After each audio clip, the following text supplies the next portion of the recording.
Hey everyone, it's time to answer more comments. Is my Pyraminx solved? And my Pyraminx is back together, and I have a thing! Yes, for my video about where I'm taking apart my Pyraminx when I eventually make it, I wanted to have it solved because, yeah, the reason will become clear when I make it. And while I was doing that, I also cleaned out the Vaseline out of my Gigaminx, and I also decided to fix this. And it was kind of tough. That, you know, there was a reason why I put it off so long. And I used Gorilla Super Glue to keep the screw in there, so hopefully that'll work better. So, yeah, it was just kind of like a morning where I just felt like doing stuff that wasn't on the computer. And then this was donated to me by Cuber. I'll give full credit. I don't remember who it was when I make the review. Would you prefer making a 1x2x2 with Legos like you did, or with 4 2x2s like Red KB? I definitely would use mini 2x2s. It was a lot of work using Legos, and that's definitely the way I would recommend it. If you guys would like to know how, just go to youtube.com/redkb and then search for the tutorial. You know, it's there somewhere. Was it hard learning how to solve your first 4x4 because of the 3x3 needing algorithms? Okay, for those of you who don't know, my first cube was a 4x4. So was it harder? Well, I wouldn't say it wasn't harder, it just took longer. I wrote down all of the algorithms and I just followed those until I had them all memorized. It wasn't any harder, it just took longer to get down than it would have if I had done the 3x3 first and then moved on to the 4x4. What do you do in your free time besides working, cubing, and making videos? Wasting time on the internet. I spend a lot of time just watching YouTube videos, watching the latest news videos, and checking out the cubing forums, stuff like that. Can you do a mod without pins? Yes, you can get away with it, but it's very annoying. For those of you that know the VCube 6 mod, if you put the VCube logo between the two glued pieces, then you will always know that if the VCube logo is up here, then your four pins will be along this area. So if you're sure to never turn one of these layers, then your mechanism will never get out of alignment. A good way to prevent this from happening is to start with any one of these 4 centers. Because let's say after you do the orange and red center, then all you have to do is the white, blue, yellow, and green, and doing that the whole time you are only twisting these layers, which is using the VCube logo,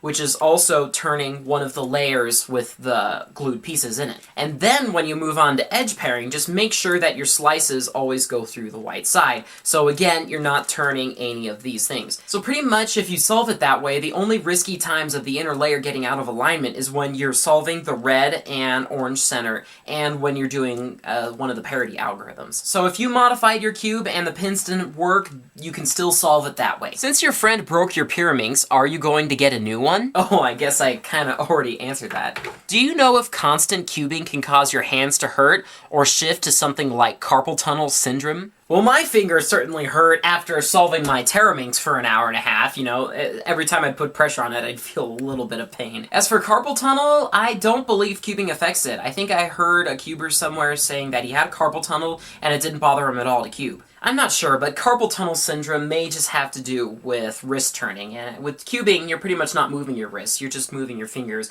which just moves your tendons in and out of your carpal tunnel. I don't think it really affects it. Have you ever thought of making a fingers trick video before? Yeah, I've thought about it, but there's not much to it. I mean, you pretty much just turn the top layer with this one. If you want to go even more advanced, you can turn it with your middle finger as well, and then you can also do it this way. And there's other finger tricks that you do. Also, if you really get into speed cubing, you know, where you're trying to get good times at a competition, then finger tricks you'll kind of figure them out yourself as you go along. You started cubing about 2.5 years ago and stopped playing video games about 2 years ago. Coincidence? I think not. You know, you're actually right. I probably made cubing videos, you know, maybe on average once a month for the first year. And then during fall break and spring break, well, we had fall break because my brother came home, and since we were homeschooled, my mom gave it to us off too. And then during that first fall break, I made a video every day. And after I did that, my subscriber numbers just started shooting up. And by Christmas, I think I had 300 to 500 subscribers. And I found that making videos on YouTube was just so much more enjoyable than playing games all day. How or why did you drop a cube off the roof? Well, we're about to get our roof redone, so my mom has allowed me to go up on the roof quite regularly. And whenever there's a thunderstorm off in the distance, then I go up there and get cool lightning pictures until the storm gets too close. But that particular time, the Blue Angels were in town, and the airport's just a few miles away from here, and I was filming them, and I brought one of my cubes up there, and drop, and it went tumble, tumble, tumble, and tumble, and then disappeared, and then I heard a smash down at the bottom. It may have hit concrete, it may have hit a rock down there, I'm not sure which. There are still pieces out there, I know that, so that was my Zanshi. The pieces are over there, so I may have to get a new one. How do I improve my F2L? Please answer. Don't answer, practice.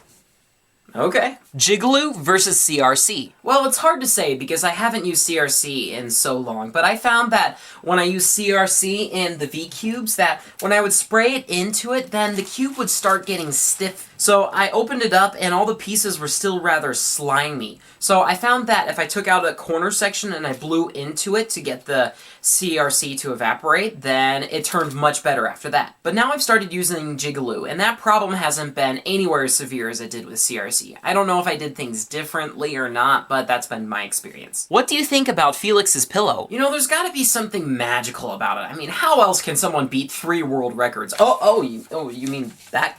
This kind of pillow. Anyway, for those of you who don't know, he's been using a pillowed 3x3 so that he can see like 5 sides at a time, or at least the 5 edges around one side. I think for someone like Felix, who wants to break his world record again, it probably does help a little bit. But I'm not sure. Thross did say that his V-Cube 2B was a little hard to turn because it was pillowed, so I'm not sure what to think about it. I guess I would have to try it out myself. What is your favorite book? Well, I actually don't do that much reading, but one book my mom assigned me during homeschool was Blink by Ted Dekker. I really like that one. What? Why would someone not play games? Okay guys, I could either be playing games or making videos. Take your pick. And I think it'd be very unwise for me to even play games, even in moderation, because there's been a lot of times, as you guys have well witnessed, that I haven't been keeping up with my schedule, and that's just because I haven't felt like making a video when I should. And if I had the temptation of playing a game, well, I'd probably never be making videos. Do a creepy face. Will you make your own cubing-related website? Probably not. YouTube and Facebook have been working out just fine for me. Do you use a video compressor? No, I don't, and it's because PowerDirector has been such a user-friendly program. I mean, you can pretty much import any video format into the program and output it into the most common video formats with resolution, frame rate, and bit rate settings.